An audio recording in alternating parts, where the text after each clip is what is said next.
그 박종호 장로님이라고 기독교계에서 꽤나 유명하신 테너 성악가가 계십니다. 이 박종호 장로님은 조수미랑 소프라노 조수미랑 선화예고 그리고 서울대 음대 동기십니다. 유일한 장학생이 딱 2명 있었대요. 선화예고랑 서울대 음대 유일한 장학생 2명이 박종호 장로님하고 소프라노 조수미, 이 둘이 유일한 장학생이었습니다. 그래서 이 박종호 장로님에게도 이탈리아에서 러브콜이 왔어요. 오라. 근데 이제 준비하고 있었죠. 근데 출국 한 달을 앞두고 박종호 장로님이 예수님을 만나버린 거예요. 그때 인생이 꼬이기 시작한 거죠. 조수미 소프라노는 오케이 하고 바로 유학 가서 성공했습니다. 이 박종호 장로님은 이후로 늘 조수미와 비교당할 때마다 이렇게 말씀하셨어요. 자존심이 너무 상했다. 매 순간 예수님 만났지만 계속해서 주변 사람들이 야, 조수미는 저렇게 성공했는데 넌 지금 뭐하고 있냐. 늘 비교할 때마다 자존심이 너무 상해서 자신은 날마다 하나님을 포기했습니다. 그러나 그분이 나를 단 한순간도 포기하지 않았습니다. 이런 고백을 하셨습니다. 자신에게, 박종호 장로님 자신에게 주신 그 엄청난 그 은사는 하나님께서 자신과 함께 해주시는 선물이라고, 하나님만 노래하겠다고 하면서 세상 노래는 하지 않겠다고 단호하게 거절하고 찬양 사역자의 길을 택했습니다. 제가 20살에 처음 교회 나가고 이제 무신론자로 살아가는데, 교회 나갔는데 제가 예수를 믿지 않았어요. 근데 이제 무신론자로 쭉 살아가는데 이 박종호 장로님 때문에 실수로 예수 믿을 뻔한 적이 여러 번 있어요. 실수로 이 박종호 장로님 목소리를 탁 들으면 예수님 계신 것 같아요. 순간적으로 예수님의 위로가 이렇게 싹 이렇게 그 고독한 유학생활 중에 막 인종차별 당하고 막 그런데 갑자기 이렇게 하면 갑자기 하나님의 음성이 막 들려오는 것 같아서 실수로 제가 예수님 믿을 뻔한 적이 있어요. 그만큼 이 장로님 찬양을 들으면 영혼 가운데서 내가 영혼이 있나 보다. 내가 이 살만 있는 게 아니라 진짜 내 안에 뭐 심령이 있나 보다라는 걸 가끔 이렇게 저를 깨닫게 해주세요. 아무튼 이 박종호 장로님께서 불러주신 너무나 귀한 찬양이 너무나 많지만 그중 하나를 가사를 제가 가져와 봤어요. 제목은 안 유명한 곡인데 바닥에 새긴 사랑이에요. 가늠한 여인이 잡혀와서 사람들이 다 죽이라고, 이 여자 죽이라고 했는데 예수님 말없이 바닥에 무언가를 쓰세요. 그 사건을 가지고 만든 찬양인데 가사 읽어드리겠습니다. 사람들은 나의 죄를 보고 주는 나의 아픔을 보네. 그들은 내게 손가락질하고 주는 나를 감싸주네. 감출 수 없는 나의 허물을 자신을 버려 덮으시고 피할 곳 없는 나의 영혼을 십자가에 숨기시네. 나의 수치와 죽음을 대신당하신 그의 십자가 뒤로, 죄 없는 이 예수 그의 십자가 뒤로. 이 가사에서 제가 가장 좋아하는 부분은 여기에요. 감출 수 없는 나의 허물을 자신을 버려 덮으시고 피할 곳 없는 나의 영혼을 십자가에 숨기시네. 제가 운전하면서 이 찬양을 들으며 가는데 너무 눈물 나서 이제 고속도로 갓길을 세워서 울기까지 한 찬양이에요. 우리에게는 맞습니다. 감출 수 없는 죄가 있고 우리에는 피할 수 없이 손가락질 받을 만한 짓을 하긴 했었습니다.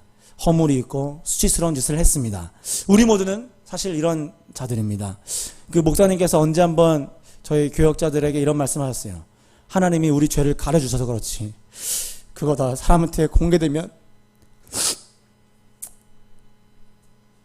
우린 사역자 못한다.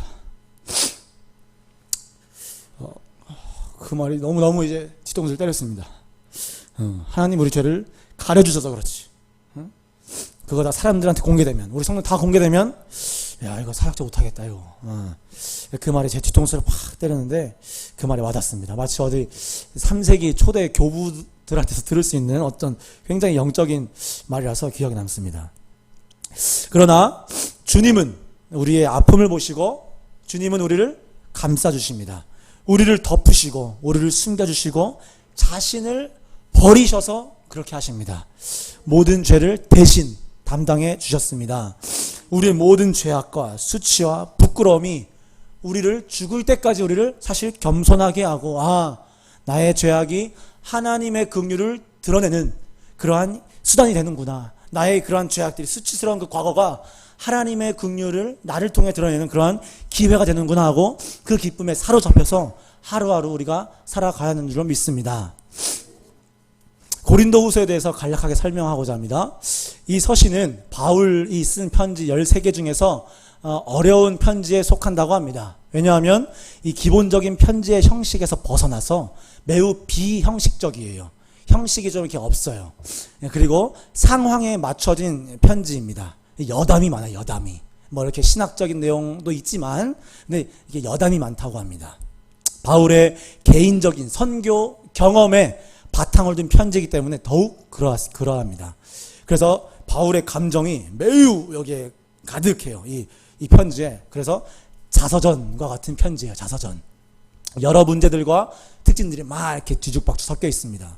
왜 이렇게 바울은 경험적이고 이렇게 감정적이고 이렇게 자서전적인 편지를 쓰게 됐는지 또 간략하게 설명해 드리면 그것은 바로 이때 당시에 바울을 대적하던 대적자들이 많았어요. 이 대적자들은 바울이 사도라는 것을 거부하고 반대했던 자들이에요. 이상한 신학 가지고 와서 다른 복음, 다른 예수, 다른 영을 가지고 와서 자꾸 바울이 사도 아니야 라고 이게 자꾸 시비를 거는 거예요. 바울의 일거수일투족에 막 시비를 걸어요. 이렇게 말해요. 왜 이렇게 헌금을 많이 모아? 뭐 어디다 쓰게? 용감하긴 한 거야 사도가? 글은 좀 쓰는 것 같더만 설교는 진짜 더럽게 못하더만. 그 대적자들이 바울한테 성령 충만 사도가 되기에는 고난이 너무 많아. 거봐 순탄치 않잖아. 어디서 하나님의 사도가 예수의 사도가 뭐 이렇게 고난이 많아? 복이 없잖아. 복이. 순전 저건 악인이야 악인. 그래서 이렇게 고통당하는 거야. 저거 봐. 바울은 유대로부터 받은 추천서도 없잖아. 추천서 뭐 또 없잖아. 뭐야 이렇게 되는 거예요. 근데 이 주장에 당시에 고린도 교인들은 깜빡 그냥 속아 넘어가지고 그 교인들까지 그냥 싹 다 그냥 바울을 대적하는 거예요. 그러니까 담임 목사님이 자리 비우면 별 난리가 다 일어나요. 그래서 바울이 이제 안 되겠다 해서 고린도 교회를 방문하려고 하는데 그 방문조차 그 고린도 교회 교인들이 오지 마시오. 당신 사도 아니잖아. 오지 마시오. 거부하고 있는 거예요. 바울이 속이 터지죠 당연히. 자신이 개척한 교회에서 자신이 거부를 당하는 거예요. 그래서 바울이 가지 않고 그들을 불쌍히 여기고 편지를 써요. 그게 바로 이 고린도후서 이전에 한 번 더 있었어요. 눈물의 편지라고 하나 썼는데 이 눈물의 편지를 써요. 너희들 내가 눈물로 편지 쓴다. 너희들 이렇게 하면 하나님의 심판이 너희를 기다리고 있다. 난 지금 눈물로 쓰고 있다. 너희들을 겁주려고 하는 게 아니라 너희들 정말 회개해라. 눈물로 써요. 그래서 이 편지를 전해서 그들이 다행스럽게 그 눈물의 편지를 읽고 많이 회개를 해서 돌이킵니다. 그러나 여전히 그 소수, 많은 사람들이 다 회개했지만 여전히 소수의 사람들은 여전히 바울을 대적했어요. 소수의 사람들이. 그 사람들 때문에 쓴 것이 고린도 후서예요. 그래서 또 얼마나 속이 터지겠어요. 바울은. 바울은 자신을 대적하는 자들의 비위를 맞추기 위해서 새 언약에 대한 신학적 설명을 합니다. 그리고 또 자신의 경험과 체험에 대해서도 상세하게 언급해요. 자신의 경험에 대해서 간증을 막 하는 거예요. 마치 바울이 울먹이며 쓰는 것처럼 감정이 막 여기에 북받쳐 있어요. 막 여기 막 감정이 느껴져요. 정말 감정이 느껴집니다. 사도답지 않다고 하는데 얼마나 미치고 팔짝 뛰겠어요. 그래서 어떤 저명한 우리 학자는 이렇게 표현했어요. 바울이 고린도 후서를 썼다는 것은 바울 자신을 깨뜨리는 것과 다름없었다. 바울과 함께 이 고린도 후서를 읽는다면 읽는 모든 사람들 자신도 같이 부서지는 걸 깨닫게 될 것이다. 이런 말을 썼어요. 그러니까 얼마나 이 편지를 쓰는데 바울의 심장이 무너지고 바울의 마음이 그냥 산산조각이 나는 거예요. 그런 표현이 쓰는 거예요. 바울은 이 편지를 쓰면서 자신을 완전히 깨뜨린 거예요. 자신을 완전히 죽인 거예요. 이 편지 자신을 완전히 녹아내린 거예요. 자신을. 마음을 찢는 거예요. 바울은 웃긴 것은 바울은 대적자들이 자기를 비방하는 모든 내용이 거짓이야 라고 그렇게 말하는 것 같지 않아요. 오히려 대적자들이 바울 거짓말이야 하는데 그것을 오히려 약간 뭐랄까요, 쭉 읽어보면 인정하는 느낌이에요. 나 말 잘 못한다. 나 설교 잘 못한다. 나 고난 많이 당했다. 맞다. 거의 뭐 하나님의 사도라 불리기엔 참 이거 나도 보기에 내가 참 고난을 그냥 미친 듯이 당했다. 나도 참 이상하다. 그리고 추천서 없다. 너희들이 내 추천서다. 이러고 있어요 지금. 맞다. 막 이런 느낌인 거예요. 그러나 바울은 바로 그것 때문에 그 고난 많고 추천서 없고 바울에게 자랑할 만한 것이 단 한 가지도 없다는 그 사실 때문에 바울만 확신하며 고백할 수 있는 딱 유일한 외침이 있었어요. 바울만 고백할 수 있었던 것. 다른 어떤 거짓 사도들은 이 고백을 하지 못하는데 오직 예수 그리스도의 보혈로 말미암아 사도된 바울만이 할 수 있었던 고백이 있었어요. 그것이 오늘 본문 말씀 7절입니다. 다 같이 보겠습니다. 오늘 이 바울만 할 수 있는 거, 바울만.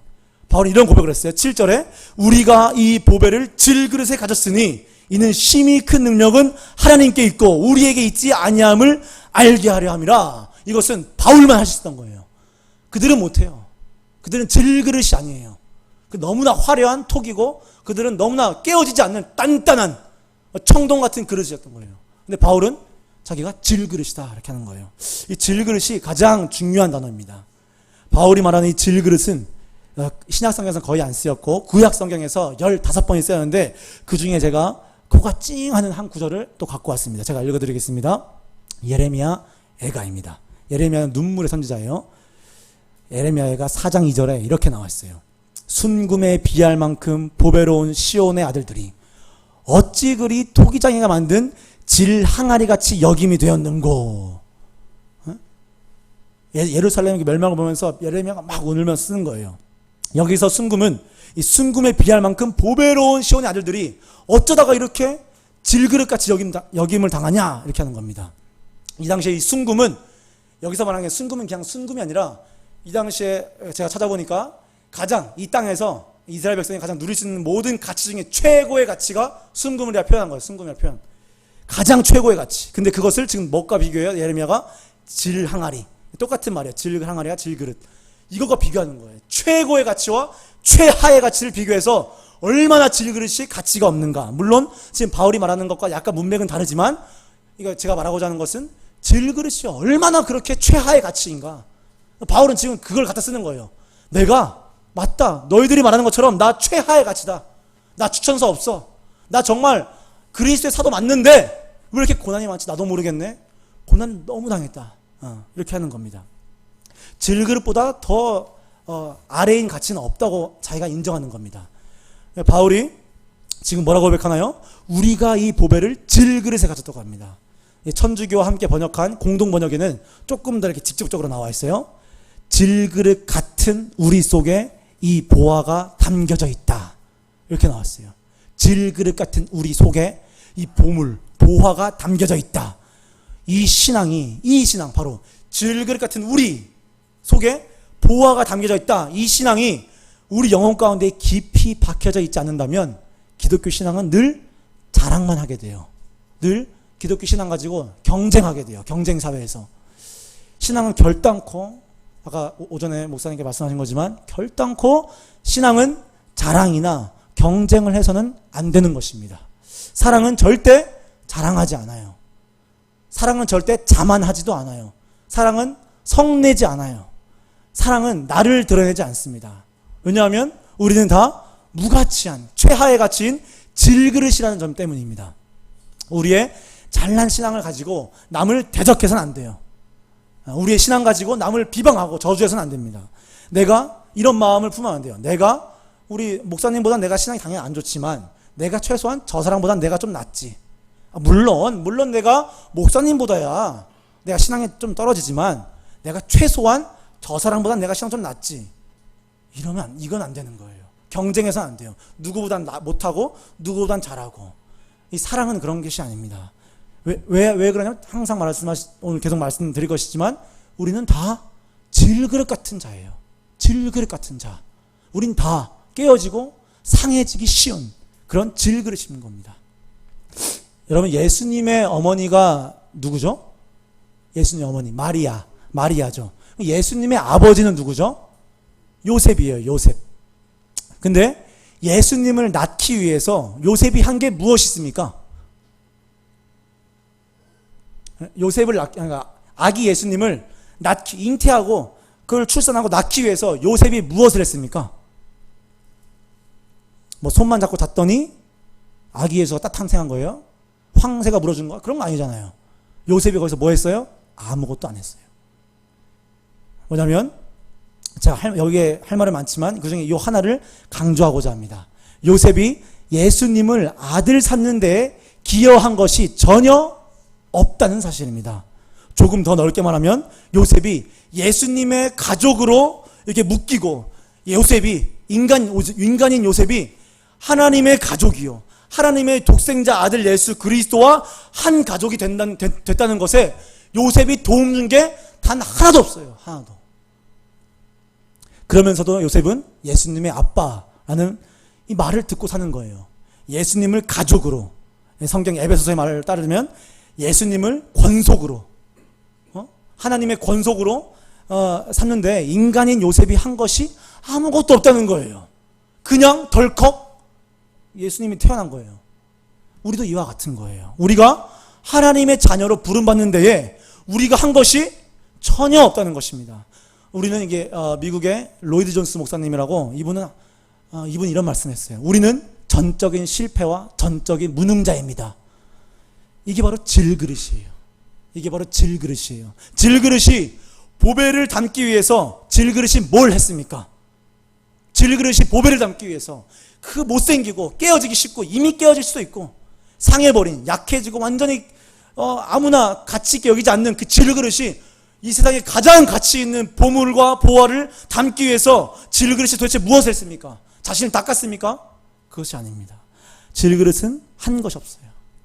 그것은 곧 깨질 그릇이고 곧 약하고 상할 그릇이에요. 거기다가 누가, 곧 깨질 그릇에 누가 지상 최고의, 어쩌면 천상 모두 합쳐서 우주 최고의 보물을 누가 거기다 담겠습니까? 누가? 상한 갈대와 같고 꺼져가는 등불 같은 그 그릇에다가 누가 이 보물을 담겠냐, 이 말이에요. 우리 질그릇 되신 성도님들, 저와 여러분 모두는 하나님의 가족입니다.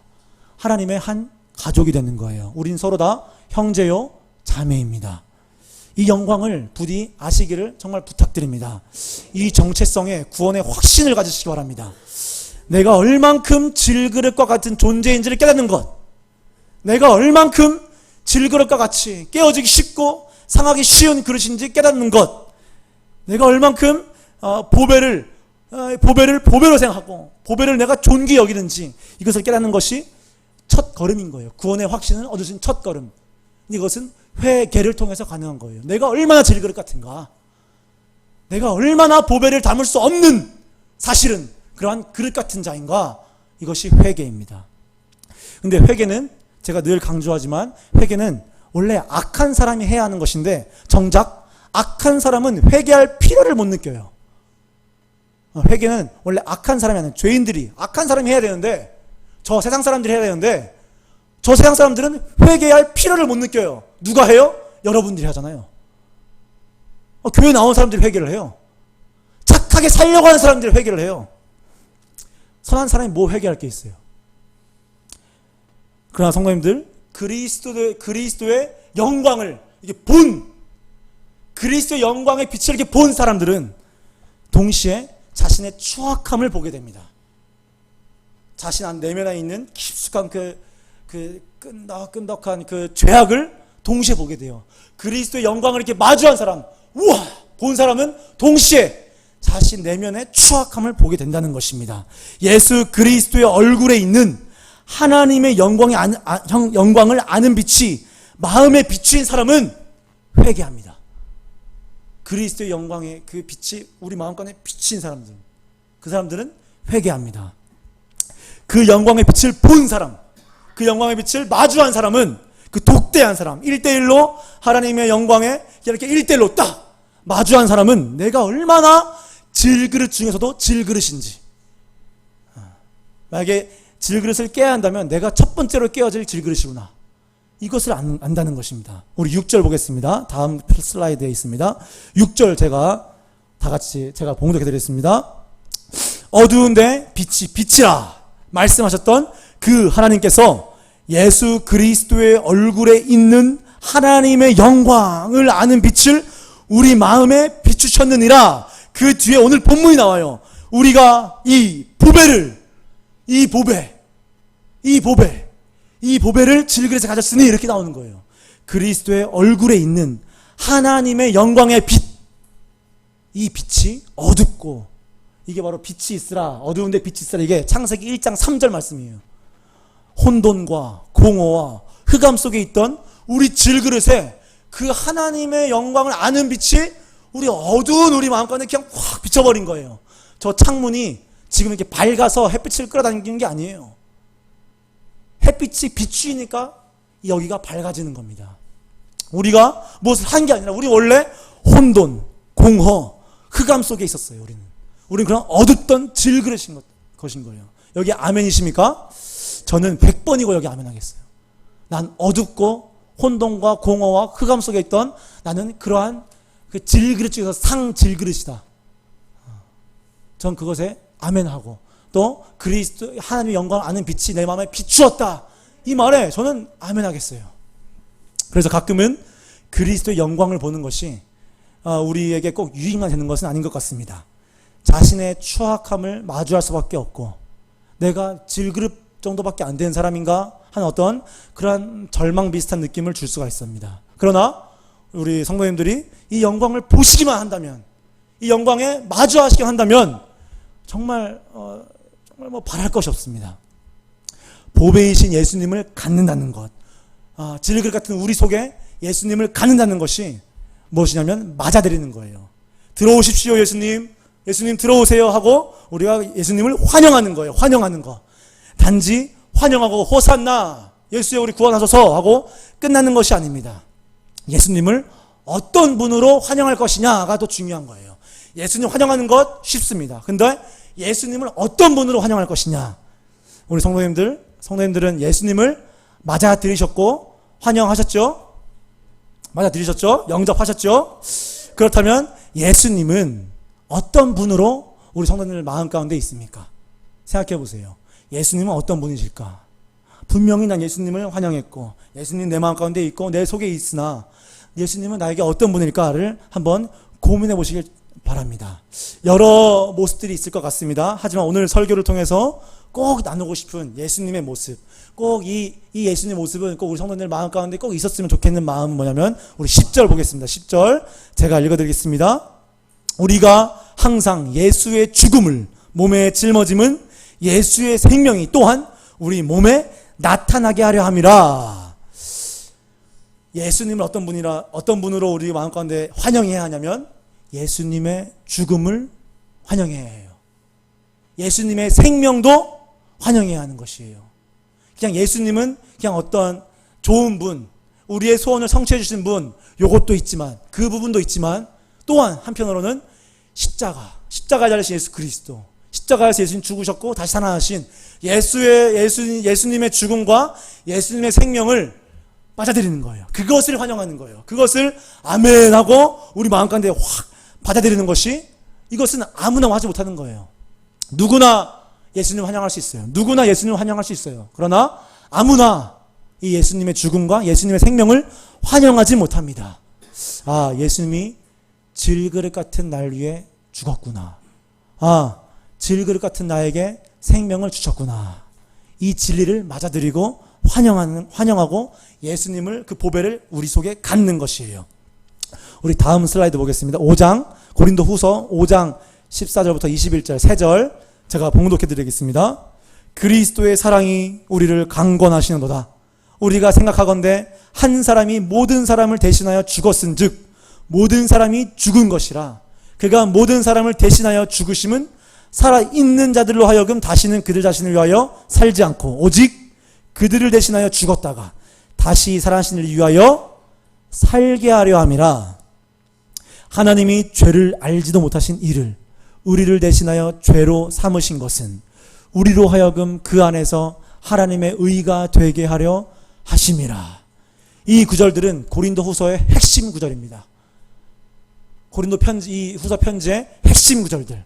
21절을 유의 깊게 보시기 바랍니다. 하나님께서 죄를 알지도 못한 예수님을 우리를 대신해서 질그릇으로 삼고 질그릇 같은 우리를 하나님의 보물이 되게 했다. 이런 말입니다. 예수님은 하나님의 보물이었어요. 근데 우리 때문에, 오직 우리 때문에 사랑하사 예수님 자신이 질그릇이 되고 질그릇 같은 우리가 하나님의 보물이 되는 거예요. 이 놀라운 신비는 기독교에서밖에 발견할 수 없습니다. 이 영광을 우리는 아시길 바랍니다. 주여, 제가 참으로 질그릴 것 같은 자입니다 라고 고백을 해보지 못한 사람은 고린도 후서를 이해 못할 뿐 아니라 바울이 전하는 복음을 전혀 깨달을 수 없고, 바울의 복음은 곧 그리스도이신데 그리스도가 누군지 전혀 모르는 것이며, 신약 성경을 비롯하여 구약 성경까지 모든 성경 말씀에 대해 눈 가리고 아웅하는 꼴이 되는 거예요. 이 말씀에, 이 우리 5장 21절에 이것에 아멘하지 못하고 이것을 진정 우리 마음 가운데 믿지 못한다면 믿게 달라고 우리는 간절하게 그것을 구하고 기도해야 하는 것입니다. 오해하지 말아야 할 것은, 우리는 너무 쉽게 그러면 게임이 끝난 거구나, 우리가 질그릇 같은 자인데 주께서 우리를 위해 죽었으니 우린 이미 구원의 티켓은 따 놓았구나 라고 생각하면 또 오해입니다. 그러나 바울을 비롯해서 모든 신약 성경은 단 한 번도 그렇게 쉽다고 말씀하지 않습니다. 기독교는 그렇게 단순하지 않아요. 사이비 이단은 단순해요. 뭐 하면 돼요. 근데 기독교는 단순하지 않습니다. 아까 제가 읽어드린 것처럼 14절처럼 예수님을 위해 살라고 하세요. 예수님을 위해 살아야 돼요. 또 죄에 대해 또 죽어야 해요. 십자가에 못 박혀야 되는 거예요. 하나님의 보물이 되어서 보물로 또 살아가야 되는 것이에요. 수백 개의 명령을, 300 몇십 개의 명령을 하나하나도 지키며 살아가야 하는 것이 또 이 하나님의 보물된 자의 마땅한 책임인 것입니다. 우리 뭐 보잘것 없는 질그릇이니까 가만히 있으면 되는 거 아니에요? 아닙니다. 영광을 보았으면, 그리스도의 영광을 보았으면 그 영광을 드러내야 합니다. 드러내야 해요. 여러 모양으로 우리는 최선을 다해야 합니다. 우리 본문 8절과 9절에 보면은 바울이 선교하며 겪었던 4개의 고난들이 쭉 나와요. 4개의 고난들. 4개의 고난 제가 읽어드릴게요. 1번 1. 사방으로 우겨쌈을 당함. 2. 답답한 일을 당함. 3. 박해를 받음. 4. 거꾸러뜨림을 당함. 생각해보세요. 한번 생각해보세요. 도대체 바울이 어떤 일을 겪었길래 사방으로 우겨쌈을 당한다는 간증을 할까요? 사방으로. 이게 원래 언어로 보니까 그냥 만사가 그냥 완전히 꼬여서, 만사가 그냥 다 뒤틀린 거예요. 완전히 꼬여서 완전히 힘든 거예요. 얼마나 힘들었길래 이런 고백을 하겠어요? 얼마나 힘들었길래? 답답한 일을 당했다. 박해를 받았다. 이 박해를 받았다. 이 말이 쉬워서 그렇지, 박해 한번 당해보실래요? 한번? 박해? 한번 터키 한번 갔다 와주세요. 터키 너무 멀고, 요 동남아만 가면은 아주 그냥 무슬림들이, 이슬람들이 그냥 기독교인들이 그냥 박살 내는데, 그냥 예배 드리다 갑자기 폭탄 터지고, 갑자기 막 성탄주의라고 막 폭탄 터뜨리고, 그게 박해예요. 팔 하나 잘린 채로 예배 드리고, 그게 박해인 거예요. 이거 쉽지 않은 거예요. 거꾸러뜨림을 당하고 예수의 죽을 몸에 짊어진다. 성도님들, 이 중에 단 한 가지라도, 지금 4개 중에 사방을 우겨쌈 당하고, 답답한 일 당하고, 박해 당하고, 거꾸러뜨림 당한 거, 이 중에 단 한 가지라도 우리에게 닥치면, 이 중에 4개 중에, 지금 바울은 이거 4개 다 겪었지만, 우리에게 이 4개 중에 단 한 가지라도 우리에게 닥치면 우리는 단 5분도 버티지 못할 거예요. 단 5분도 못 버텨요. 5분도. 우리는 이 한 가지 중에 우리에게 닥치려고 하면 우리는 그 자리에서 하나님 저주하고, 뭐야 이게, 저주하고 낙심할지도 몰라요.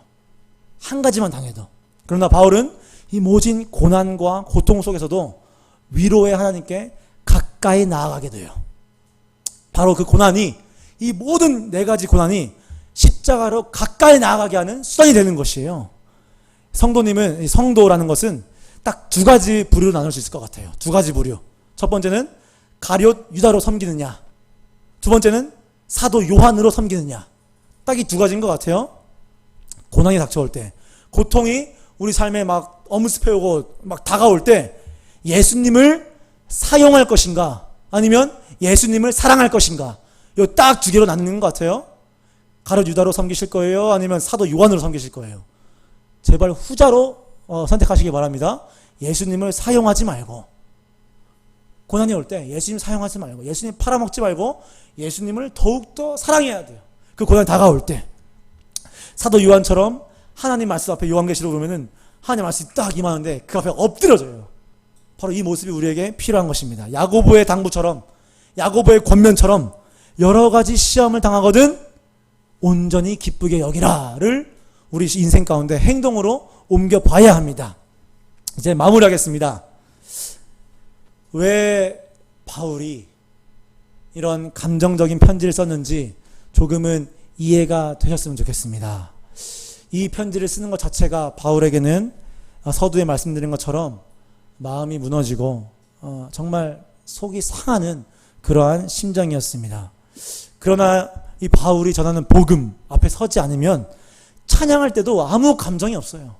이 복음이 우리 마음 가운데, 심령 가운데 뒤덮지 않으면, 이 복음의 그리스도의 영광에 막 젖어들고 눈이 멀지 않으면 찬양할 때 아무런 감정이 없습니다. 저는 찬양을 할 때 감정적으로 하려고 하지 않아요. 저는 힘있게 찬양하려고 하지 않아요. 믿어주세요.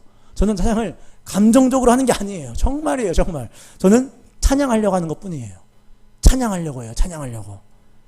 늘 찬양 인도할 때마다 주여 불쌍히 여기소서, 이 마음으로 서는 거예요. 내가 무슨 찬양 인도할 자격이 없습니다. 단 한 개도 없습니다. 근데 그 자가 서는 거예요. 그냥 찬양하는 거예요. 감정이 아니에요. 우리는 많은 경우 우리가 하나님을 위해 무엇을 할까 이렇게 많이 고민합니다. 어떻게 순종할까? 하나님이 누구신가? 하나님 어떤 분인가? 이런 것에서 많은 고민을 하고 기도를 합니다. 그러나 질그릇 같은 우리가 해야 할 먼저 앞선 고민은 하나님이 우리를 위해 무엇을 하셨는가를 먼저 더 고민하셔야 됩니다. 우리 안에 무엇을 담으셨는가? 우리 속에 무엇을 채우셨는가? 하나님이 바라보실 때 나는 어떠한 존재인가? 하나님이 바라볼 때 나는 누군가? 하나님이 누군가? 이거 궁금하기 전에, 그 전에, 신학을 하기 전에 나를 돌아봐야 돼. 우리는 어떤 자들인가? 이것들을 먼저 대답하셔야 합니다. 그래서 바울처럼 대답이 나와야 돼요. 바울처럼. 우리는 하나님이 바라볼 때 우리는 다 질그릇이다. 이 대답이 나올 때까지 우리는 기도해야 하는 것이에요. 그러나 우리는 질그릇이지만 그러나 우리에게 이 보배를 주셨다. 성도님들, 우리 종이컵에 담배꽁초와 담배째들이 가득하면 그건 종이컵이 아니라 잿더리죠. 종이컵에 담배째가 가득하면 잿더리예요. 종이컵이 아니라. 그러나 만약에 다 일그러지고 눅눅해진 그 종이컵 안에 그 강원도 설악산의 산기슭에서 막 쫄쫄쫄쫄 나오는 그 톡 쏘는 그 약수물. 응?